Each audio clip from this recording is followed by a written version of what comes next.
The Polar Express in 3D. The Polar Express, a beautiful, picturesque film that seems to leap right out of a picture book. Every shot of this thing is beautiful. This film is from 2004, and for that year, it presented several aspects that were remarkable for its time, and 3D is really the least of it. This had crowd shots, which were pioneered only 2 years earlier by The Two Towers, but I don't believe were really used in a CGI film yet. It also featured motion capture performances, again pioneered by The Lord of the Rings, but this was the first time people saw it used to represent a human. It is a little stiff, but I find that works well with the art style of the film. It kind of makes them all feel like dolls and toys off to visit their maker. Also, it was in IMAX, which at the time was a new thing. On written history, IMAX states that it started showing Hollywood films in about 2002, but to my memory, this was the film that changed IMAX's reputation from being a novelty venue for museum films and school trips to a premier entertainment destination. Indeed, there are several swooping shots, and the roller coaster scenes feel like they were meant to be seen in IMAX.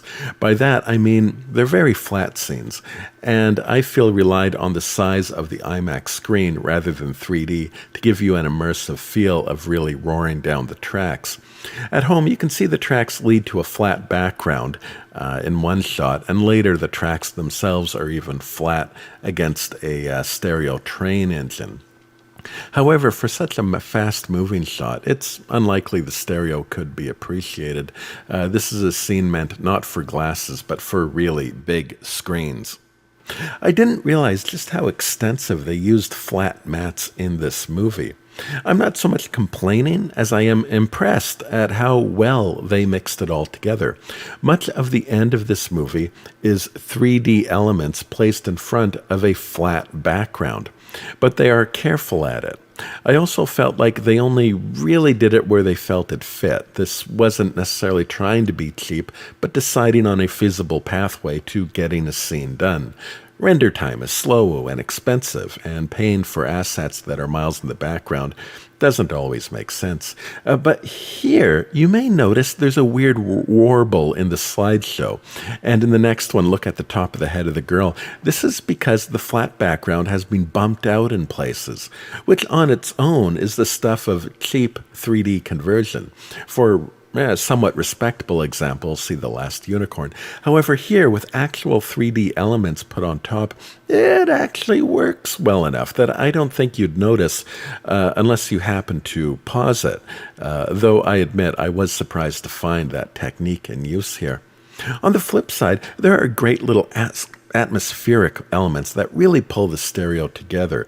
The snow falling, the steam from the train, and the windows with the frosted corners. It's interesting that they used a speckled pattern for the ceiling of the train. I suppose it's an homage to the snow, but the detail also acts as trackers for the eye to latch onto and make judgments about proximity.